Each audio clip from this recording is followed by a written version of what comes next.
Pernahkah Anda membayangkan di mana sampah yang kita buang setiap hari berakhir? Lihatlah pemandangan ini. Gunung sampah yang menjulang tinggi, lalat beterbangan, dan para pemulung yang mengais rezeki di tengah tumpukan limbah kita. Ini bukan adegan dari film distopia, ini adalah kenyataan di banyak tempat pembuangan akhir atau TPA di Indonesia. Skalanya sungguh mencengangkan. Setiap tahun, negara kita menghasilkan sekitar 35 juta ton sampah.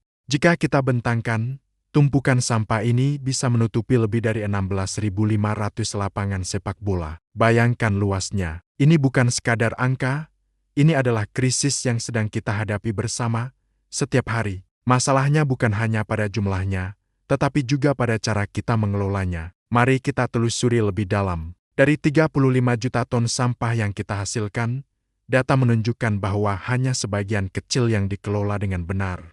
Lebih dari 61% sampah kita, atau sekitar 21 juta ton, tidak terkelola dengan baik. Angka ini sungguh mengkhawatirkan. Sampah-sampah ini tercecer di lingkungan, menyumbat sungai, mencemari lautan, atau dibakar secara ilegal di lingkungan perumahan. Sementara itu, tingkat daur ulang kita masih sangat rendah, hanya sekitar 22%. Artinya, sebagian besar material berharga yang bisa diolah kembali justru berakhir menjadi polusi. Sisanya, sekitar 17%, berakhir di TPA. Namun, seperti yang akan kita lihat nanti, TPA pun bukan solusi akhir yang berkelanjutan. Apa dampak dari semua ini? Dampaknya sangat luas dan merusak. Pertama, pencemaran lingkungan. Sampah yang menumpuk melepaskan cairan beracun yang disebut lindi. Cairan ini meresap ke dalam tanah, mencemari sumber air tanah yang mungkin kita gunakan untuk minum dan mandi. Sungai-sungai kita berubah menjadi tempat sampah raksasa, membunuh kehidupan akuatik dan menyebarkan penyakit. Lihat saja visual ini, sungai yang seharusnya jernih dan penuh kehidupan kini tersumbat oleh plastik dan limbah rumah tangga. Tanah yang subur menjadi tandus dan beracun. Lalu ada pencemaran udara. Pembakaran sampah secara terbuka, baik yang ilegal maupun yang terjadi di TPA, melepaskan asap berbahaya yang mengandung dioksin dan furan, zat karsinogenik yang sangat berbahaya bagi kesehatan kita. Masalah ini bukan hanya soal estetika atau lingkungan, ini adalah masalah kesehatan masyarakat yang serius. Polusi dari pengelolaan sampah yang buruk secara langsung berdampak pada kesehatan kita. Penyakit pernapasan seperti asma dan bronkitis meningkat di area dekat TPA atau lokasi pembakaran sampah. Penyakit yang ditularkan melalui air dan vektor, seperti diara, tifus, dan demam berdarah, juga merajalela karena lingkungan yang kotor menjadi sarang lalat dan nyamuk. Yang lebih menakutkan lagi adalah dampak jangka panjangnya. Penelitian menunjukkan adanya kaitan antara paparan polutan dari sampah dengan peningkatan risiko cacat lahir pada bayi dan berbagai jenis kanker. Ini adalah ancaman nyata bagi generasi kita dan generasi yang akan datang.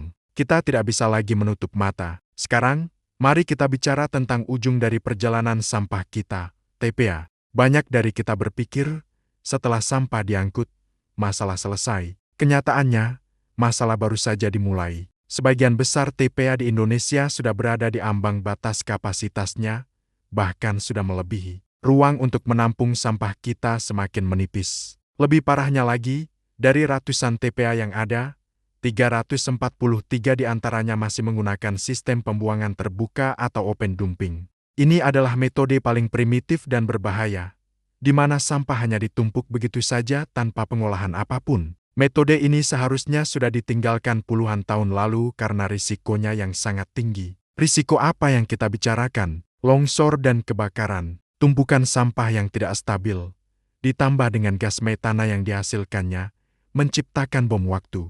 Kita telah menyaksikan tragedi yang memilukan. Ingat tragedi Lewi Gajah pada tahun 2005, gunung sampah longsor dan menewaskan lebih dari 150 orang. Belum lama ini, kebakaran hebat juga melanda TPA Sarimukti, melumpuhkan sistem pengelolaan sampah di Bandung Raya dan menyebarkan asap beracun ke wilayah yang luas. Insiden-insiden ini bukanlah kecelakaan biasa, melainkan gejala dari sebuah sistem yang sakit parah. Korban jiwa telah berjatuhan, kerusakan lingkungan terus terjadi. Ini bukan lagi sekadar masalah sampah, ini adalah darurat. Ya, darurat sampah nasional yang tidak bisa kita abaikan lagi. Krisis ini ada di depan mata kita, dan waktu kita hampir habis. Lalu, apa yang harus kita lakukan? Menyerah? Tentu tidak.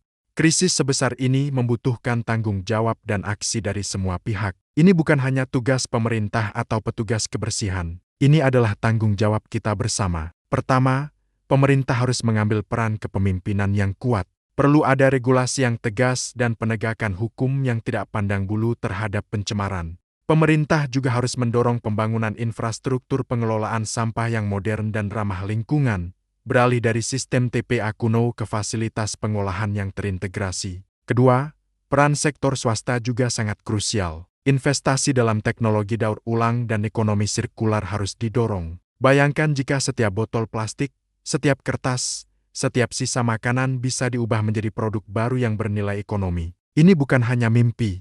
Sudah banyak perusahaan rintisan dan inovator yang mengembangkan teknologi canggih untuk mengolah sampah menjadi energi, bahan bangunan, atau bahkan produk fashion. Swasta bisa menjadi motor penggerak inovasi dalam mengatasi masalah sampah ini. Dan yang terakhir, namun yang paling fundamental, adalah peran kita sebagai masyarakat.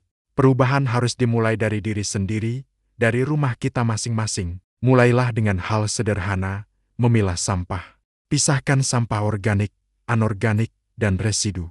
Kurangi penggunaan plastik sekali pakai. Bawa tas belanja sendiri, gunakan botol minum isi ulang. Edukasi diri kita dan orang-orang di sekitar kita tentang pentingnya mengelola sampah. Ikut serta dalam kegiatan gotong royong membersihkan lingkungan. Perubahan perilaku kolektif dari jutaan orang akan menciptakan dampak yang luar biasa besar. Lihatlah gambaran masa depan yang bisa kita ciptakan bersama. Fasilitas daur ulang modern yang bersih dan efisien. Produk-produk inovatif yang lahir dari material daur ulang. Lingkungan yang asri, sungai yang jernih, dan udara yang segar. Anak-anak kita bisa bermain tanpa takut terpapar penyakit. Ini bukan utopia. Ini adalah masa depan yang bisa kita raih jika kita bertindak sekarang. Krisis sampah ini adalah cerminan dari gaya hidup kita. Mari kita ubah cerminan itu. Mari kita wariskan Indonesia yang lebih bersih, lebih sehat, dan lebih berkelanjutan untuk generasi mendatang. Aksi Anda hari ini, sekecil apapun, adalah bagian dari solusi besar. Terima kasih sudah menonton. Jangan lupa bagikan video ini agar semakin banyak yang sadar dan bergerak bersama. Sampai jumpa.